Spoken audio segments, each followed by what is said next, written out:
क्या दफा 144 में घर से भी गिरफ्तार किया जा सकता है? हुकूमत काली भेड़ों से हकीकत में लड़ गई है और अब जिस्म पर फूलने के निशान होंगे या उसका तरियाक ढूंढ लिया जाएगा। धरनों से कहां कहां का सफर नहीं होगा और हुकूमत को क्या लेने के देने पड़ सकते हैं। अब तक कुल कितने सैकड़ों लोग गिरफ्तार हो चुके हैं और उन्हें कहां पर मुंतकिल किया गया। आप सब पर सलामती हो, मैं यासिर रशीद हूं और आप मेरा वीलॉग देख रहे हैं। नाज़रीन, हुकूमत बावलेपन के शिकार हो चुकी है। हुकूमत को मालूम नहीं पड़ रहा कि मुखालिफ आवाजें जो उठ रही हैं, किन आवाजों को दबाना है, किन के साथ हाथ मिलाना है और किसके साथ बैठ के बातचीत को आगे बढ़ाना है। शायद हुकूमत को यह लग रहा है कि हमारा वक्त आखिरत आ चुका है, अब हमें घर को रुखसत होना है, हुकूमत का इक्तदार जाता रहना है, अब हमारे पास वो प्रोटोकॉल नहीं रहना, अब हमारे हाथ में वो कंट्रोल नहीं रहना, कि जिसकी वजह से हुकूमत बावलेपन का शिकार होकर ऐसे इकदामात उठा रही है कि अपने गले के तौक को मजीद तंग किए जा रही है। हुकूमत ने दफा 144 का नफाज कर दिया सिर्फ इस वजह से कि ऑपोजिशन जमातों को एहतजाज का हक न दिया जा सके, कोई उठे और सड़कों पर ना बैठ सके, कोई धरने ना दे सके। इस वजह से हुकूमत ने दफा 144 का नफाज किया। मान लिया दफा 144 आपने नाफज कर दी, मान लिया आपने पाकिस्तान तहरीक इंसाफ को जलसों की इजाजत नहीं देनी, मान लिया इसी बुनियाद के ऊपर आपने पाकिस्तान पीपल्स पार्टी को ग्रेटर इकबाल पार्क में भी जलसे की इजाजत नहीं दी, मान लिया आप जमात इस्लामी को भी जलसे की इजाजत नहीं दे रहे। लेकिन सवाल यह पैदा होता है कि दफा 144 मारूफ मशहूर शाहराहों के लिए होती है कि वहां पर इकट्ठ नहीं हो सकता, बड़े बड़े मकामात के लिए होती है कि वहां पर एहतजाज नहीं किया जा सकता, लेकिन चौक चौराहों की बात भी होती है कि 10 से 15 बंदे नहीं इकट्ठे हो सकते। बात यह कि घरों में दफा 144 तो नाफिज नहीं होती। जरताज गुल की एक वीडियो मंजर आम पे आई है।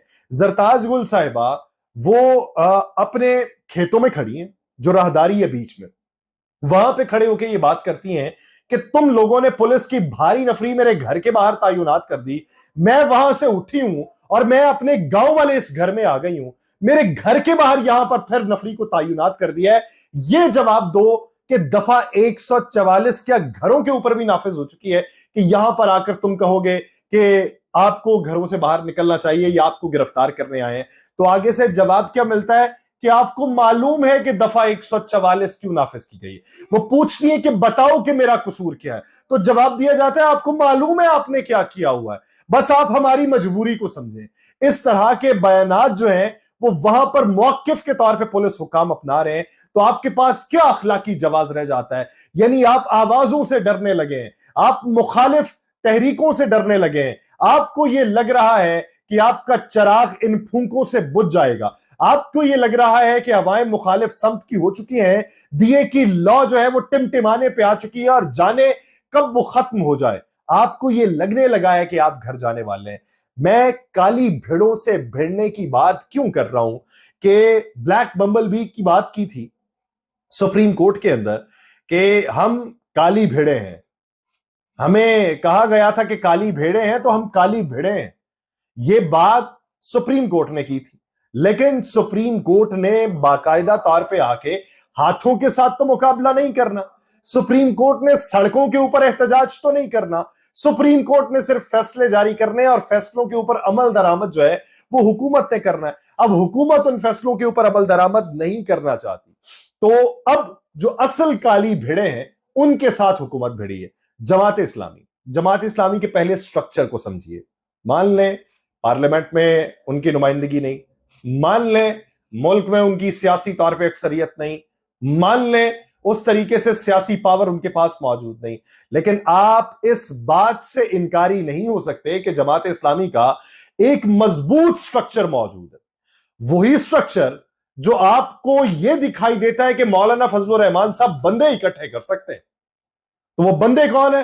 तो आप ये कहते हैं कि मदरसे के लोग लेके आते हैं, मदरसे के जो तलबा हैं उनको लाके एहतजाज के अंदर बिठाया जाता है। तो आपको फिर यह भी मानना पड़ेगा कि जमात इस्लामी पाकिस्तान जो है उसका एक मजबूत स्ट्रक्चर मौजूद है, जिन्हें यह मालूम है कि उनके अराकीन कितने हैं, जिन्हें यह मालूम है कि उनके कारकुनान कितने हैं, जिन्हें यह मालूम है कि उनके उम्मीदवार रुकन कितने हैं, जिन्हें उन तमाम लोगों के साथ मरबूत रहना आता है, जहां पर मुनज्जम तरीके से अपने अमीर को चुनने का एक तरीका कार मौजूद है और वो बड़ी तादाद में माजी के अंदर आपने मुख्तलिफ अदवार के अंदर देखा होगा, जिया दौर के अंदर भी आपने देखा, आपने भुट्टो दौर हुकूमत में भी देखा, बेनजीर के दौर में भी देखा, नवाज शरीफ के दौर में भी देखा, मुशर्रफ के दौर में भी देखा, फिर पीपल्स पार्टी के दौर में भी देखा। यानी उनकी एक मुनज्जम जिद्दोजहद मौजूद है और उन्हें उसको साबित भी करना आता है। और अब ये हाफिज नईमुर रहमान साहब के लिए तो टेस्ट केस है बतौर उम्मीद, और बतौर टेस्ट केस वो उसको मनवाना भी चाहेंगे। इसलिए वो जो मैदान में उतरे हैं, तो आप ये हिकमत अमली अपनाएंगे कि पाकिस्तान तहरीक इंसाफ को आप जलसों की इजाजत नहीं दे रहे, उनकी गिरफ्तारियां हो रही हैं, अब मम्मी डैडी और से बहुत से लोग हैं, आप ये भी मानते हैं कि उनमें वकला बहुत ज्यादा आ गए, इसलिए वो अदालतों से रिलीफ लेना चाहते हैं कि अदालतों को मुसल्लत किया जाए। तो यहां पर ये अदालतों से रिलीफ मांगने वाले नहीं है, ये अदालतों पे तकिया करके बैठने वाले नहीं है।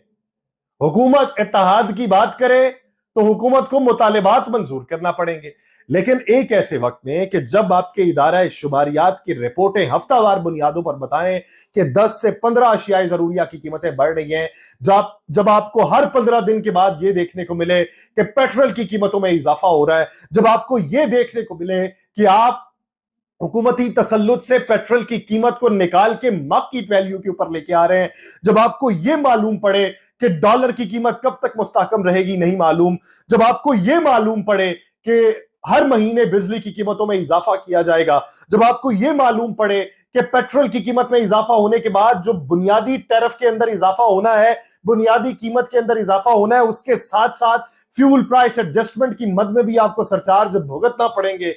तो ऐसे वक्त के अंदर कि जब अवाम के लिए महंगाई की शरह बुलंद से बुलंद तरीन होती चली जाए और जब अवाम को यह मालूम पड़े कि खते गुर्बत से नीचे जिंदगी गुजारने वालों की तादाद में इजाफा हो रहा है, तब उनको इस बात से कोई गरज नहीं होती कि पाकिस्तान तहरीक इंसाफ सड़कों पे है या पाकिस्तान मुस्लिम लीग नून सड़कों पे है, पाकिस्तान पीपल्स पार्टी सड़कों पे है, तहरीक लब्बैक पाकिस्तान सड़कों पे है या जमात इस्लामी सड़कों पे है। जो सड़कों के ऊपर होगी, जो उनके हुकूक की बात कर रही होगी, वो उसके साथ जाके मिलेंगे। और यूं आप काली भिड़ों से भिड़ चुके हैं और ये आपके लिए आउट ऑफ कंट्रोल चीजें हो जाएंगी।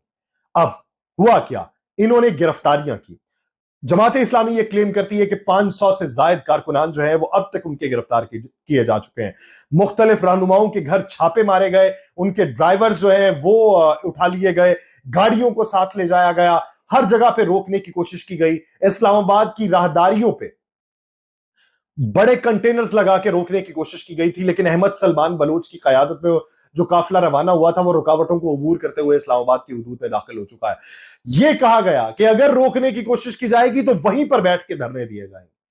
दाखिली और खारजी रास्ते आपने बंद करने की कोशिश की है कि जिसकी वजह से आपके सयाह जो है वो मूव नहीं कर सकते, जिसकी वजह से आपके लिए मरी जाना या मरी से वापस आना वो आपके लिए इस वक्त जो है वो मुमकिन नहीं हो पाएगा। और जमात इस्लामी ने यहां तक कह दिया कि हम तब तक धरना दिए बैठे रहेंगे जब तक मुतालिबात मंजूर नहीं होते, यानी उसकी कोई डेडलाइन ही नहीं है कि उस दिन धरने का खात्मा कर दिया जाएगा।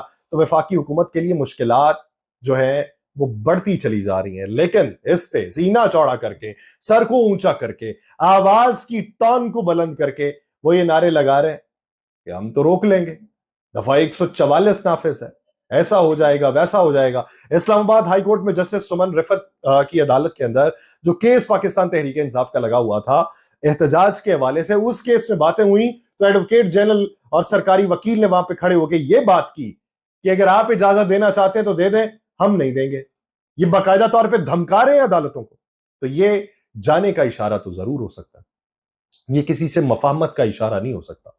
मुझे उसी दिन मैंने अपने व्लॉग के अंदर तस्करा किया था जिस दिन DGISPR मेजर जनरल अहमद शरीफ साहब ने प्रेस कॉन्फ्रेंस करते हुए कहा था कि कहा जाता है कि TLP को हमने बैठाया था और TLP को वापस हमने भेजा, कल को जमात इस्लामी आके धरना दे देगी तो क्या उन्हें हम बुलाएंगे।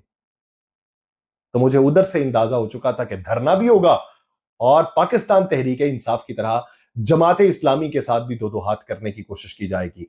लेकिन ये बात समझिए, जानिए, पाकिस्तान तहरीक इंसाफ के बारे में आपने मुख्तलिफ बयानिए अपनाए हैं, उनके ऊपर केसेस बनाए हैं, वो बयानिया आपका किसी ना किसी हद तक आपको कहीं ना कहीं रिलीफ दे रहा है, लेकिन जमात इस्लामी के बारे में क्या बयानिया बनाएंगे? क्या फिर से किसी को गद्दार वतन डिक्लेयर करेंगे? क्या फिर से गैर मुल्की जमात डिक्लेयर किया जाएगा?